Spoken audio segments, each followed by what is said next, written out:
اب آئیے سمجھیں، قضائے مبرم آپ سمجھ لیے، یہ وہ چیز ہے جس کا فیصلہ اللہ نے اٹل فرما دیا ہے، وہ ٹلنے والا نہیں کسی خاصان بارگاہ کی دعا سے۔ اب قضائے معلق محض، اس کو سمجھیں، یہ کیا تقدیر ہے؟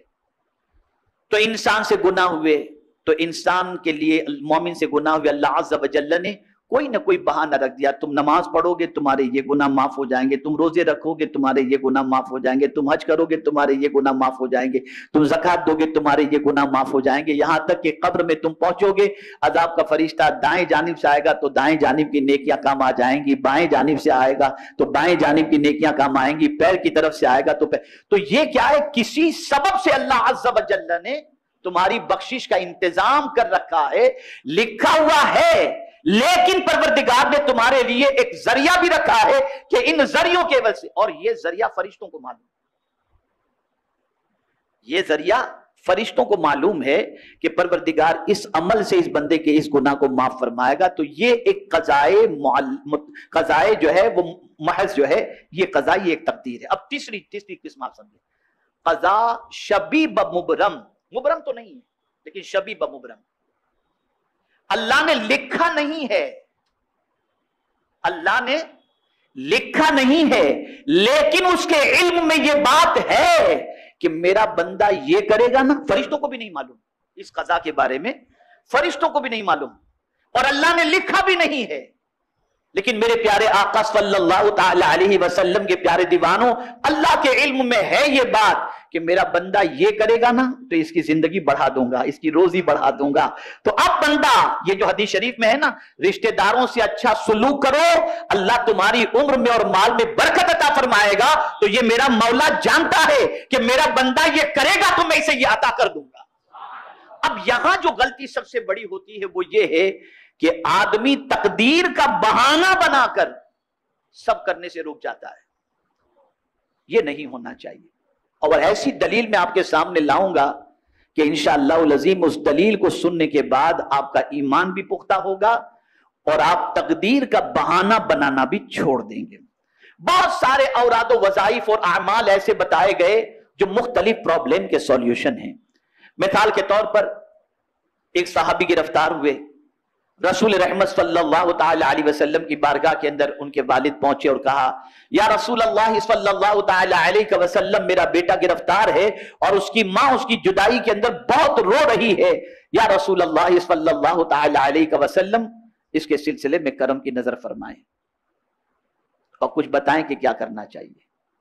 تو آقا کریم صلی اللہ علیہ وسلم نے فرمایا، اتق اللہ واصبر۔ رسول اعظم صلی اللہ علیہ وسلم نے فرمایا، اللہ تعالیٰ سے ڈرو، صبر کا دامن مضبوطی سے پکڑو۔ اور پھر حضور صلی اللہ علیہ وسلم فرماتے ہیں، میں تجھے اور تیری بیوی کو حکم دیتا ہوں کہ تم کثرت سے لا حول ولا قوت الا باللہ پڑھو۔ ارشاد نبوی سن کر وہ صحابی اپنے گھر لوٹ آئے اور اپنی بیوی کو سارا ماجرا آ کر بتایا۔ وہ نیک بخت بیوی کہنے لگی، حضور صلی اللہ علیہ وسلم نے جس چیز کا ہمیں حکم دیا وہ بہت ہی عمدہ ہے۔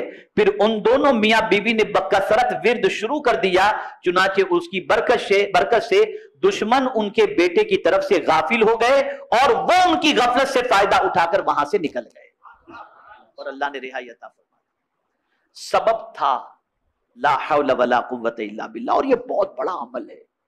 خدا کی قسم اس عمل کی برکت میں آپ کو بتاؤں تو آپ کی عقل دنگ رہ جائے گی، کتنا پاورفل ہے یہ عمل، کتنا پاورفل۔ میں ایک حدیث شریف ایک قول آپ کے سامنے پیش کرتا ہوں۔ علامہ پانی پتی اپنی تفسیر مظہری میں اس آیت کے ضمن میں، یعنی وَمَن يَتَّقِ اللَّهَ يَجْعَل لَّهُ مَخْرَجًا وَيَرْزُقْهُ مِنْ حَيْثُ لَا يَحْتَسِبُ وَمَن يَتَوَكَّلْ عَلَى اللَّهِ فَهُوَ حَسْبُهُ إِنَّ اللَّهَ بَالِغُ أَمْرِهِ قَدْ جَعَلَ اللَّهُ لِكُلِّ شَيْءٍ قَدْرًا۔ اس آیت کی تفسیر میں قاضی ثناء اللہ پانی پتی تفسیر مظہری میں اس آیت کے ضمن میں حل مشکلات کے لیے ایک وظیفہ لکھا ہے جو ہدیہ ناظرین ہے۔ حضرت مجدد الفسانی نے دینی اور دنیاوی منافع کے حصول، دینی اور دنیاوی مشکلات کے حل کے لیے یہ وظیفہ بتایا کہ ہر روز 500 مرتبہ لا حول ولا قوت الا باللہ پڑھے اور اول آخر 100 مرتبہ درود پاک پڑھے، اللہ اس کی ساری پریشانیوں کو دور کرنا ہے۔ اب ہمارے یہاں تعویذات کے لیے اور دیگر چیزوں کے لیے لوگ آتے ہیں تو کہتے ہیں حضرت بس کچھ کر دیجئے، اور ان سے کوئی یہ پڑھو، کہاں حضرت یہ بہت مشکل ہے۔ تو آپ سے میں ایک چیز عرض کروں کہ اس طرح سے کام نہ کریں۔ جنت میں جانا ہے تو کوئی پیر صاحب مرے اور آپ جنت میں نہیں جاؤ گے۔ جنت میں جانا ہو تو آپ کو خود کو مرنا بھی تو پڑے گا نا۔ آپ مریں گے نہیں تو جنت میں جائیں گے کیسے؟ اب آپ کہیں پیر صاحب مرو بھی آپ لیکن جنت میں ہم جائیں گے، یہ کیسے ہوگا؟ تو یہ اولیاء کرام جو اوراد و وظائف عطا کرتے ہیں، اس سے مصیبتیں ٹلتی ہیں، پریشانیاں ٹلتی۔ اب وہ لوگ جو تقدیر کا رونا رو کر اور تقدیر پر بھروسہ کر کے چپ چاپ بیٹھ جاتے ہیں اور کہتے ہیں اب جو کچھ تقدیر میں لکھا ہے وہ ہو کر کے رہے گا، اس کے لیے ایک حدیث، اور اتنی پیاری حدیث شریف ہے کہ میں یہ سمجھتا ہوں کہ اس حدیث مبارکہ کو ذہن میں رکھ کر، خدا کی قسم آقا کا سچا عشق ہوگا نا تو کوئی آدمی کبھی بیکار بیٹھے گا ہی نہیں، وہ متحرک ہو جائے گا، وہ دوڑ دھوپ کرنے والا بن جائے گا، وہ محنت و مشقت کرنے والا بن جائے گا، وہ تقدیر کا بہانہ کرنا چھوڑ دے گا۔ اور وہ حدیث کون سی ہے؟ اللہ اکبر اللہ اکبر۔ میرے آقا صلی اللہ علیہ وسلم فرماتے ہیں الکاسب حبیب اللہ۔ سرکار صلی اللہ علیہ وسلم فرماتے کسب کرنے والا، کام کرنے والا اللہ کا حبیب ہے، اللہ کو بہت پسند۔ بیکار بندہ اللہ کو پسند نہیں۔ ارے جب بیکار بات کرنے والا اللہ کو پسند نہیں ہے تو بیکار رہنے والا اللہ کو کہاں سے پسند ہوگا؟ اور آج کیا ہے؟ ہماری قوم کا حال دیکھ لیجئے، بس اس پر کچھ کہنے کی ضرورت نہیں۔ اب سنیے، یہ جو حدیث شریف ہے الکاسب حبیب اللہ، اس کے بارے میں حضرت مولانا روم رحمت اللہ تعالی علیہ فرماتے ہیں کہ اگر تو توکل کا دعویٰ کرتا ہے تو کام میں مشغول ہو جا، پہلے تخم ریزی کر پھر اللہ پر بھروسہ کر۔ یعنی تو اگر اللہ پر بھروسہ کرنے کی بات کرتا ہے نا تو پہلے زمین میں بیج بو دے اور پھر تو اللہ پر بھروسہ کر۔ اور آگے ارشاد فرماتے اس حدیث میں جو رمز ہے اس کو سن کہ کسب کرنے والا اللہ کا دوست ہے۔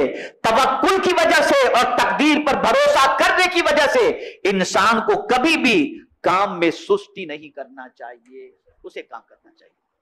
میرے پیارے آقا صلی اللہ علیہ وسلم کے پیارے دیوانوں، بلکہ سلف صالحین تو تاکید کرتے ہوئے فرماتے ہیں کاروبار کرو اور رزق حلال کماؤ، کیونکہ تم ایسے، غور سے سنیے گا، کیونکہ تم ایسے زمانے میں ہو جب کوئی شخص محتاج ہوتا ہے تو سب سے پہلے وہ اپنی متاع دین و ایمان کو بیچنا شروع کر دیتا ہے۔ جہاں آدمی محتاج ہوا کہ پہلے اپنا دین بیچے گا اور اپنا ایمان بیچے گا۔ تو میرے پیارے آقا صلی اللہ علیہ وسلم کے پیارے دیوانوں، تجارت کرو، کسب کرو، محنت کرو، یہ ساری چیزیں کرنا ہماری ذمہ داری ہے اور رسول رحمت صلی اللہ علیہ وسلم کی سنت مبارک